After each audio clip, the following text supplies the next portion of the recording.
Baik, Assalamualaikum warahmatullahi wabarakatuh. Perkenalkan kami dari kelompok 4 dengan saya Bagas Enggariantoro bersama rekan saya Ahmad Bayagi Idris.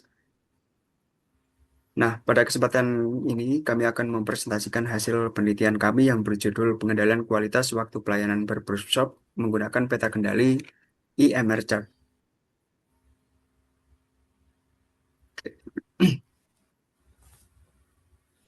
Sebelum kami memulai memaparkan materi, kami ingin mengajak rekan-rekan untuk bersama-sama membangun pemahaman melalui diskusi ini.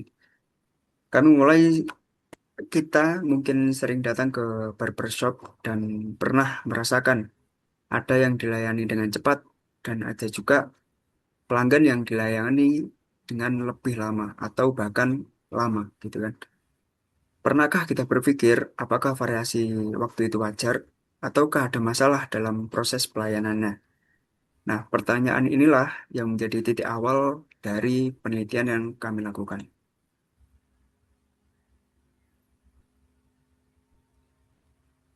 Nah, pada bagian pendahuluan, usaha barbershop merupakan salah satu sektor jasa yang terus berkembang sehingga kualitas pelayanan menjadi faktor penting dalam menjaga kepuasan pelanggan. Salah satu indikator kualitas pelayanan adalah konsistensi waktu pelayanan potong rambut. Variasi waktu pelayanan yang terlalu lama dapat menyebabkan antrean dan menurunkan kepuasan pelanggan. Nah, sedangkan waktu yang terlalu cepat berpotensi menurunkan kualitas hasil pelayanan. Oleh karena itu, diperlukan pengendalian kualitas untuk memastikan proses pelayanan tetap stabil dan juga sesuai standar. Salah satu metode pengendalian kualitas yang dapat digunakan adalah statistical process control untuk individual dan moving range chart (IMR chart). Metode ini digunakan untuk memantau kestabilan proses pelayanan berdasarkan data individu tanpa subgroup. Penelitian ini bertujuan untuk menganalisis kestabilan waktu pelayanan barbershop menggunakan IMR chart serta mengevaluasi kapabilitas proses melalui indeks JP maupun JPK sehingga dapat diketahui apakah proses pelayanan telah berada dalam kondisi terkendali dan memenuhi batas spesifikasi yang telah ditetapkan.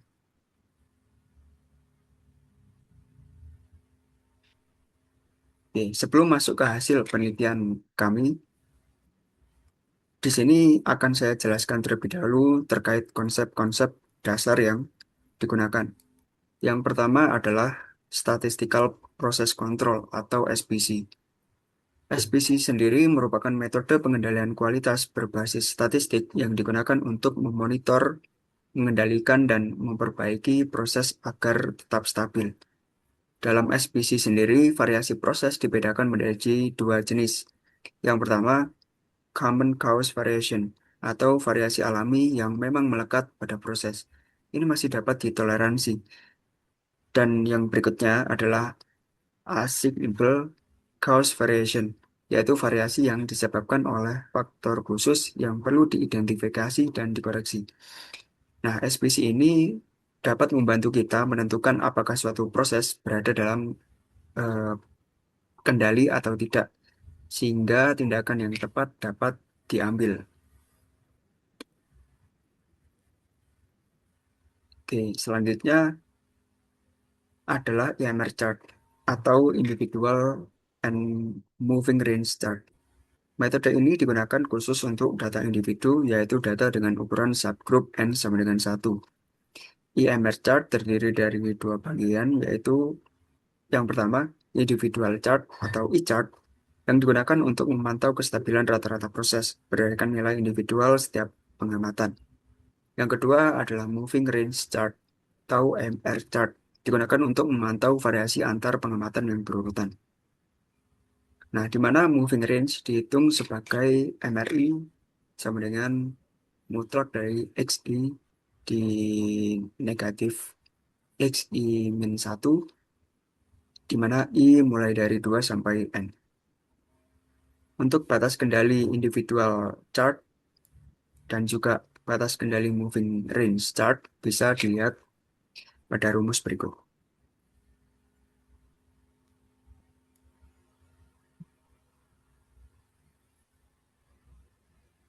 Oke, yang berikutnya adalah kapabilitas proses, yaitu kemampuan suatu proses untuk menghasilkan output yang memenuhi batas spesifikasi yang telah ditentukan. Dalam kapabilitas proses ada dua indeks utama yang digunakan. Yang pertama adalah CP atau Potential Capability, di mana CP ini mengukur potensi kemampuan proses, yaitu seberapa lebar toleransi spesifikasi dibandingkan variasi proses. Dihitung dengan rumus berikut. Sedangkan untuk CPK atau Actually Capability mengukur kemampuan aktual proses dengan mempertimbangkan posisi rata-rata proses terhadap spesifikasi. Dengan rumus berikut.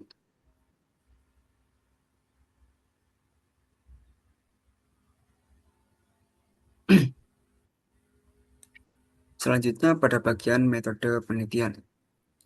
Nah, penelitian ini merupakan penelitian kuantitatif deskriptif dengan pendekatan statistikal proses kontrol. Pada jenis penelitian ini, kami menggunakan IMR chart sebagai kontrol chart kami, dan objek penelitian kami adalah waktu pelayanan potong rambut pada sebuah barbershop yang berlokasi di Kota Malang. Untuk data penelitian berupa data primer yang dikumpulkan melalui observasi langsung selama 3 hari, yaitu tepatnya pada tanggal 29 April hingga 1 Mei 2026, dengan total sebanyak 30 observasi yang dicatat secara berurutan menggunakan stopwatch. Waktu diukur sejak pemotongan rambut dimulai hingga seluruh layanan selesai diberikan. Untuk variabel penelitian kami yaitu waktu pelayanan dalam satuan menit, yang dimana merupakan durasi sejak proses pemotong dimulai hingga layanan selesai. Batas spesifikasi yang kami tetapkan berdasarkan konsultasi dengan pemilik barbershop dan juga menyesuaikan kondisi dari barbershop itu sendiri, di mana kami tetapkan nilai LSL yaitu sebesar 10 menit dan juga USL sebesar 25 menit. Untuk software analisis yang kami gunakan di sini adalah Minitab versi 20. Yang berikutnya alur analisis penelitian. Nah, penelitian yang kami lakukan itu tahapannya ada 5 secara umum.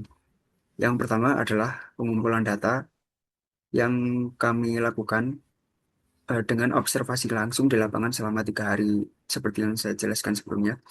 Lalu yang berikutnya adalah uji asumsi, yang dimana ini memastikan data memenuhi syarat statistik sebelum dianalisis. Yang ketiga, analisis IMR chart untuk mengevaluasi kestabilan proses. Yang berikutnya, analisis kapabilitas proses, menghitung indeks CP dan CPK.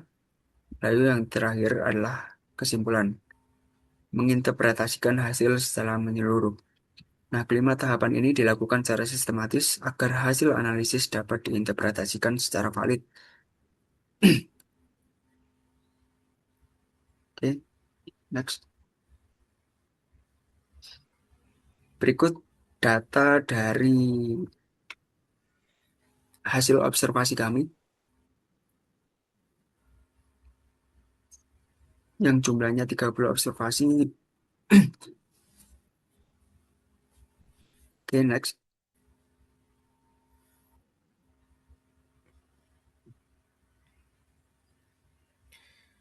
Selanjutnya, uji asumsi. Sebelum melakukan analisis EMR chart, kami terlebih dahulu menguji apakah data memenuhi asumsi-asumsi statistik yang diperlukan. Tujuannya adalah agar hasil analisis dapat diinterpretasikan secara valid dan akurat. Ada 3 asumsi yang diuji, yaitu normalitas, untuk mengetahui apakah data berdistribusi normal. Independensi, untuk mengetahui apakah antar pengamatan bebas satu sama lain. Dan uji random untuk mengetahui apakah urutan data bersifat acak. 3 asumsi ini harus terpenuhi sebelum IMR chart dapat diterapkan. Next.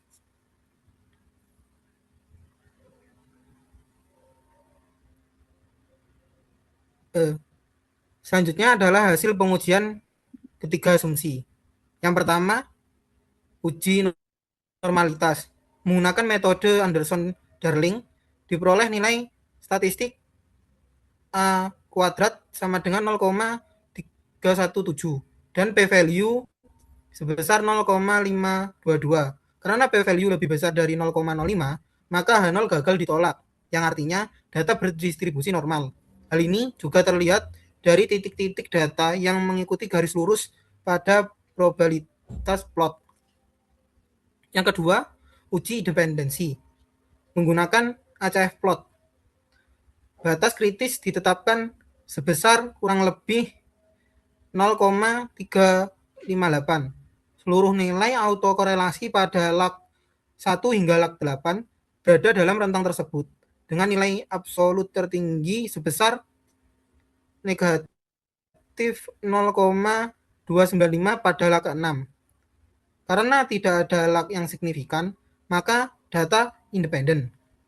Yang ketiga, uji randomness menggunakan run test. Diperoleh p-value sebesar 0,129, yang dimana ini lebih besar dari 0,05, sehingga H0 gagal ditolak, yang artinya data bersifat acak dan tidak mengandung pola simetris. Dengan terpenuhinya ketiga asumsi ini, analisis IMR chart dapat dilanjutkan secara valid. Selanjutnya, kita akan memasuki analisis IMR chart.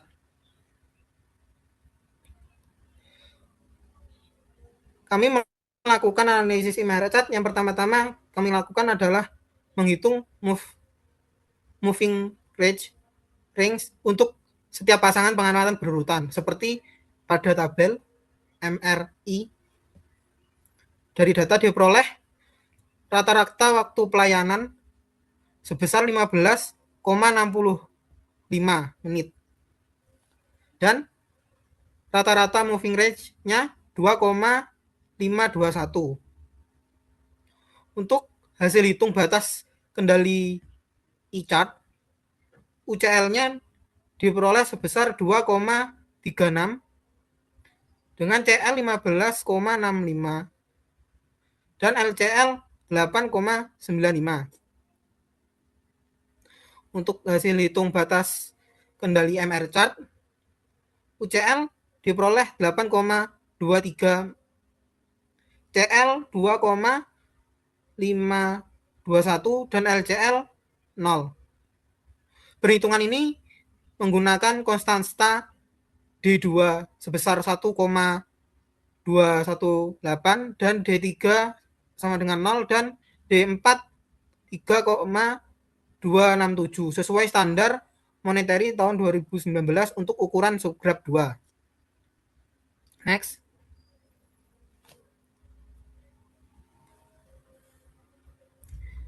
Ini adalah hasil visualisasi IMR chart dari data waktu pelayanan. Pada e-chart, terlihat seluruh titik 30 pengamatan berada dalam batas kendali. Tidak ada satupun titik yang melampaui UCL 2,36 maupun LCL 8,95. Yang berarti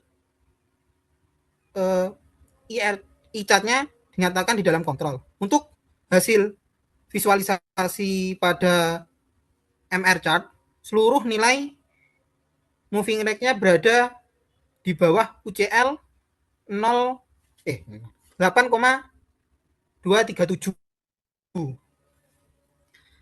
yang menunjukkan bahwa variasi antar pengamatan berurut bersifat stabil. Dengan demikian, proses pelayanan potong rambut dinyatakan di dalam kontrol dan variasi yang terjadi merupakan variasi kasus biasa. Next.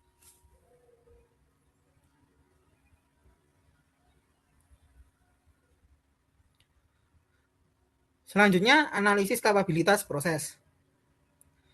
Batas spesifikasi yang digunakan adalah LSL sebesar 10 menit, USL 25 menit, dengan rata-rata proses 15,65 653 menit.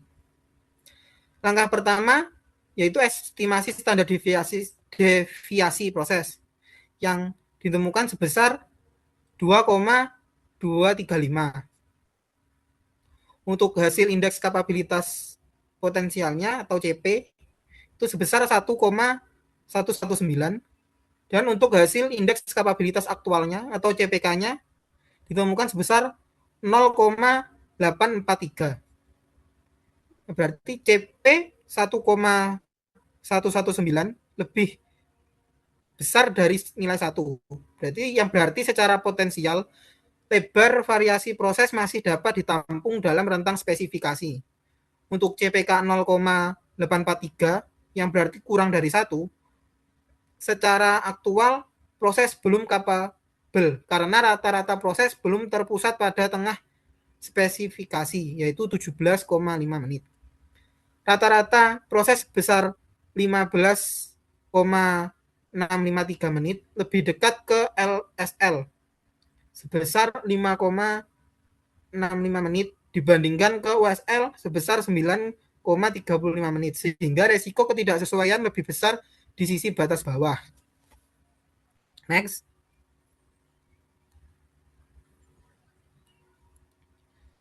Berdasarkan hasil penelitian yang telah kami paparkan, dapat ditarik kesimpulan sebagai berikut. Yang pertama, seluruh asumsi statistik, normalitas, independensi, dan randomness telah terpenuhi, sehingga analisis EMR chart dapat dilakukan secara valid. Kedua, hasil EMR chart menunjukkan bahwa proses pelayanan potong rambut berada dalam kondisi di dalam kontrol secara statistik. Tidak ada titik yang keluar dari batas kendali dan tidak ditemukan pola non-random berdasarkan Western Electric Rules. Variasi yang terjadi dikategorikan sebagai variasi kasus biasa. Yang ketiga, analisis kapabilitas proses menunjukkan nilai CP 1,119 yang mengindikasikan potensi kapabilitas cukup. Namun, nilai CPK 0,843 menunjukkan bahwa proses belum sepenuhnya kapabel secara aktual karena rata-rata proses belum terpusat pada rentang spesifikasi. Dengan demikian, meskipun proses sudah stabil, masih diperlukan perbaikan pada pemusatan proses agar kualitas pelayanan menjadi lebih optimal. Next.